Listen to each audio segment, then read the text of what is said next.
Hi friends, welcome to एकेस्ट्री। आज हम लोग क्लास 10 का साइंस का ऑब्जेक्टिव क्वेश्चन का वीवीआई क्वेश्चन को हम लोग सॉल्व करेंगे और देखेंगे एग्जाम में जो आ सकता है, यानी आपको एग्जाम में सेम टू सेम यही क्वेश्चन आपको देखने को मिल सकता है। क्योंकि अभी तक जितना रिसर्च किया हूँ, एनालिसिस किया हूँ, उससे ये पता चल रहा है कि जो क्वेश्चन का लेवल है ऑब्जेक्टिव वो थोड़ा सा हाई आ रहा है, यानी थोड़ा सा टफ है। तो हम लोग पूरा बुक का समरी को यहाँ पे सारा क्वेश्चन को एक एक करके मैं फाइंड किया हूँ और यहाँ पे आपको बताने की कोशिश कर रहा हूँ। इससे एक भी क्वेश्चन आपको नहीं छूटेगा, ये मेरा भरोसा आपको करना पड़ेगा थोड़ा सा।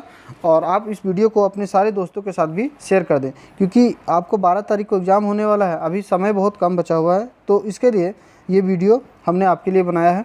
ये वीडियो को अपने सारे दोस्तों के साथ शेयर कर दें। तो चलिए बिना देर किए हुए क्लास को स्टार्ट करते हैं।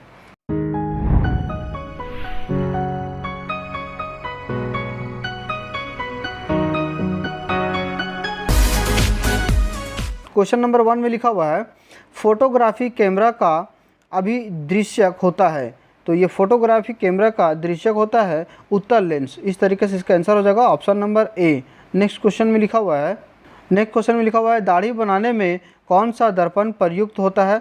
तो दाढ़ी बनाने में अवतल दर्पण का प्रयोग किया जाता है। इस तरीके से इसका आंसर हो जाएगा option number C. Next question की तरफ बढ़ते हैं। नेक्स्ट क्वेश्चन में लिखा हुआ है, गोलीय दर्पण में फोकसांतर एवं वक्रता त्रिज्या के बीच संबंध है क्या है।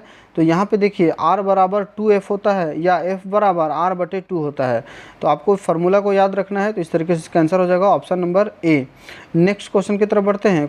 किसी लेंस द्वारा उत्पन्न आवर्धन का एसआई मात्रक क्या है। इसका आंसर हो जाएगा ऑप्शन नंबर डी, मात्रक विहीन। इस तरीके से इसका आंसर हो गया option number D. Next question की तरफ बढ़ते हैं। नेक्स्ट क्वेश्चन में लिखा हुआ है, निर्वात में प्रकाश की चाल 3 × 10⁸ मीटर प्रति सेकंड। आपको यहाँ पे ध्यान रखना है प्यारे बच्चों, मीटर प्रति सेकंड होगा, ना कि किलोमीटर प्रति सेकंड, ठीक है। क्योंकि किलोमीटर प्रति सेकंड भी दिया हुआ है, यहाँ पे कन्फ्यूजन होने की ज़्यादा संभावना होता है, ठीक है। तो चलिए नेक्स्ट क्वेश्चन की तरफ बढ़ते हैं। नेक्स्ट क्वेश्चन, प्यारे बच्चों, यदि आप हमारे चैनल में पहली बार हैं तो चैनल को सब्सक्राइब कर लें, साथ ही साथ बेल आइकन को ऑन कर लें। इससे प्रॉफिट होगा, हमारे चैनल में जो भी एग्ज़ाम से रिलेटेड क्वेश्चन को अपलोड किया जाएगा या फैक्ट को अपलोड किया जाएगा, उसका नोटिफिकेशन आपको सबसे पहले मिलेगा। और आप लोग वीडियो तो देखते हैं लेकिन लाइक नहीं करते हैं, प्यारे बच्चों लाइक कीजिए। और कहीं भी प्रॉब्लम होता है तो कमेंट भी आपको करना है। चलिए नेक्स्ट क्वेश्चन में लिखा हुआ है, इंद्रधनुष का बनना किस परिघटना पर आधारित है। तो यहाँ पे इसका हो जाएगा प्रकाश का वर्ण विक्षेपण। प्रकाश के वर्ण विक्षेपण के कारण इंद्रधनुष बनता है। इस तरीके से इसका आंसर हो जाएगा option number C. Next question की तरफ बढ़ते हैं।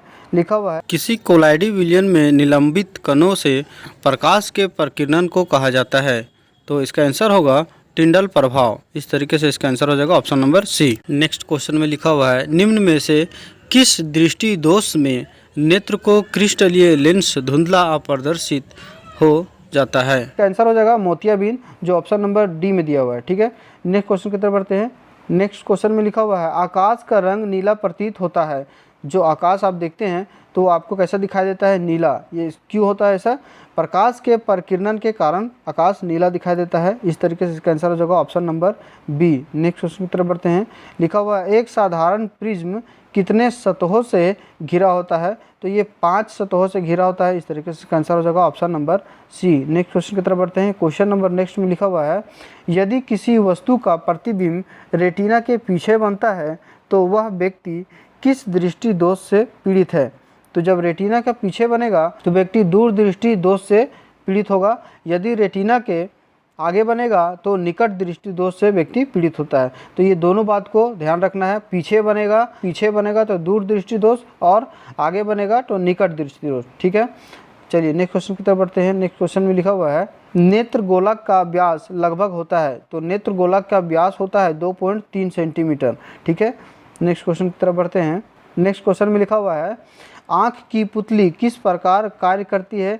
तो जो आँख की पुतली होती है परिवर्ती द्वारक की भांति कार्य करती है, जो ऑप्शन नंबर डी में दिया हुआ है। तो इस तरीके से इसका आंसर हो जाएगा option number D. Next question की तरफ बढ़ते हैं।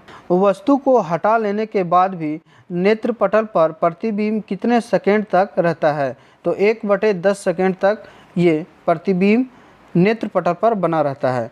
ये बहुत इंपॉर्टेंट क्वेश्चन है प्यारे बच्चों, आप इसे अच्छा से याद कर लें, 2-3 बार देख लें। यदि आपको नहीं समझ में आता है तो आप इसे नोट भी कर लें, क्योंकि आपका एग्ज़ाम में ये क्वेश्चन 100% आने वाले हैं, ठीक है। और वीडियो में यदि आप पहली बार हैं चैनल में तो चैनल को सब्सक्राइब कर लें, साथ ही साथ बेल आइकन को भी ऑन कर लें। इससे प्रॉफिट होगा, एग्जाम से रिलेटेड जो भी फैक्ट को अपलोड किया जाएगा उसका नोटिफिकेशन आपको सबसे पहले मिलेगा। नेक्स्ट क्वेश्चन की तरफ बढ़ते हैं। वायु में वृद्धि होने पर मानव नेत्र में सामंजन क्षमता घट जाती है, यह दोष कहलाती है जरा दृष्टि दोष, ठीक है। जब भी सामंजन आ जाए प्यारे बच्चों, सामंजन आ जाए तो जरा उसके पहले लगाना, ठीक है, जरा दृष्टि दोष होता है। नेक्स्ट क्वेश्चन की तरफ बढ़ते हैं। नेक्स्ट क्वेश्चन में लिखा हुआ है मानव नेत्र 2 हैं, अतः इसका दृष्टि क्षेत्र होगा तो 180 डिग्री का होता है। यदि मानव का 2 आँख है तो उसमें 180 डिग्री का क्षेत्र विस्तार होता है, ठीक है।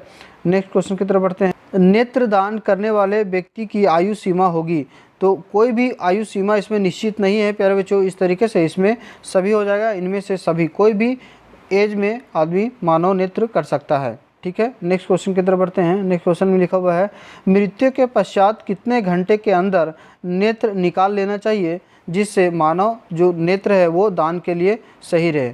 तो यहाँ पे 4 से 6 घंटे के भीतर ही निकाल लेना चाहिए। इस तरीके से इसका आंसर हो जाएगा option number B. Next question बहुत इंपॉर्टेंट क्वेश्चन है प्यारे बच्चों, आप इसे अच्छी तरीके से याद कर लें। नेक्स्ट क्वेश्चन है एंगस्ट्रॉन का मान क्या होता है। तो एंगस्ट्रॉन का मान होता है 10 के पावर -11 मीटर, ठीक है। इस तरीके से इसका आंसर हो जाएगा option number C. Next question की तरफ बढ़ते हैं। नेक्स्ट क्वेश्चन में लिखा हुआ है तारों के टिमटिमाते प्रतीत होने का क्या कारण है। तो ये वायुमंडलीय अपवर्तन के कारण होता है। इस तरीके से इसका आंसर हो जाएगा option number A. Next question की तरफ बढ़ते हैं। नेक्स्ट क्वेश्चन में लिखा हुआ है सूर्योदय और सूर्यास्त के समय सूर्य लाल दिखाई पड़ता है क्योंकि वायुमंडल में कण जो होते हैं वो क्या होते हैं, वायुमंडल में नीले रंग को बहुत अधिक परिकिरणित कर देते हैं। इस तरीके से इसका आंसर हो जाएगा ऑप्शन नंबर सी। चलिए नेक्स्ट क्वेश्चन की तरफ बढ़ते हैं।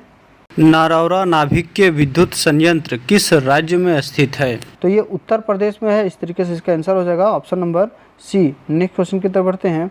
लिखा हुआ है सरदार सरोवर बांध किस नदी पर है। तो सरदार सरोवर बांध जो है नर्मदा नदी पर है। इस तरीके से इसका ऑप्शन आंसर हो जाएगा option number C. Next question की तरफ बढ़ते हैं। नेक्स्ट क्वेश्चन में लिखा हुआ है टिहरी बांध किस नदी पर बना है।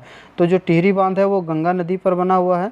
इस तरीके से इसका आंसर हो जाएगा option number A. Question number next में लिखा हुआ है सौर सेल बनाने के लिए किसका उपयोग किया जाता है। तो सौर सेल बनाने के लिए सिलिकॉन का उपयोग किया जाता है। इस तरीके से इसका आंसर हो जाएगा option number D. Next question में लिखा हुआ है हाइड्रोजन बम किस अभिक्रिया पर आधारित है। तो जो हाइड्रोजन बम है वो नाभिकीय संलयन पर आधारित है। इस तरीके से इसका आंसर हो जाएगा option number B. Next question की तरफ बढ़ते हैं। लिखा हुआ है राणा प्रताप सागर नाभिकीय विद्युत संयंत्र किस राज्य में स्थित है।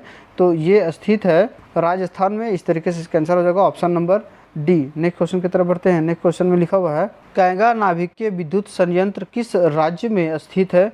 तो ये है कर्नाटक में। इस तरीके से ये इसका आंसर हो जाएगा ऑप्शन नंबर बी।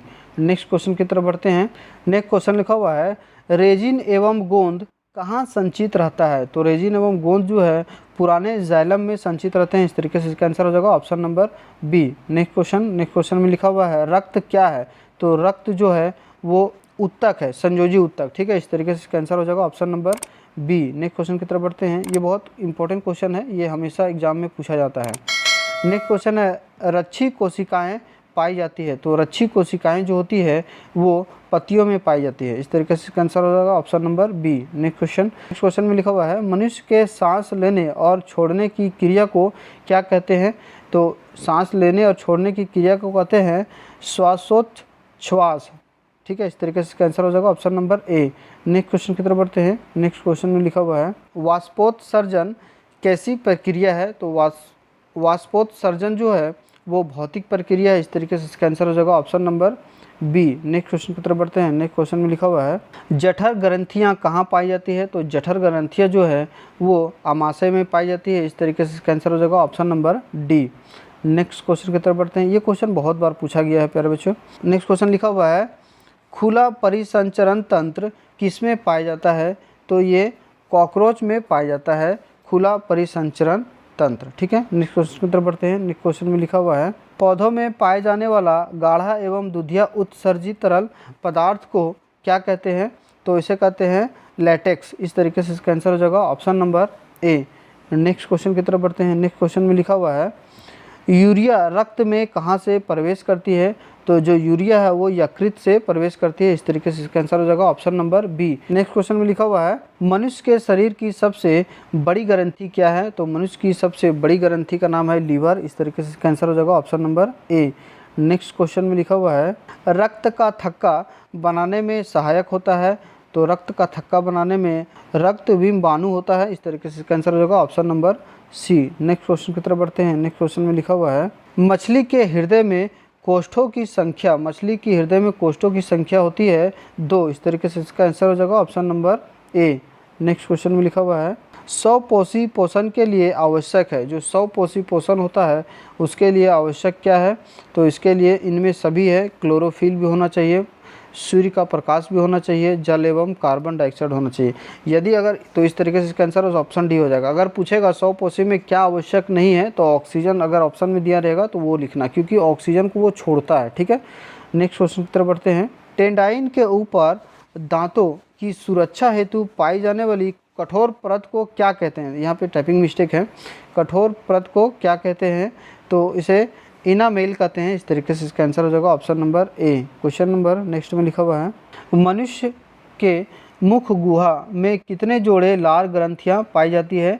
तो यहाँ पे 3 जोड़े लार ग्रंथियां पाई जाती है। इस तरीके से इसका आंसर हो जाएगा ऑप्शन नंबर सी।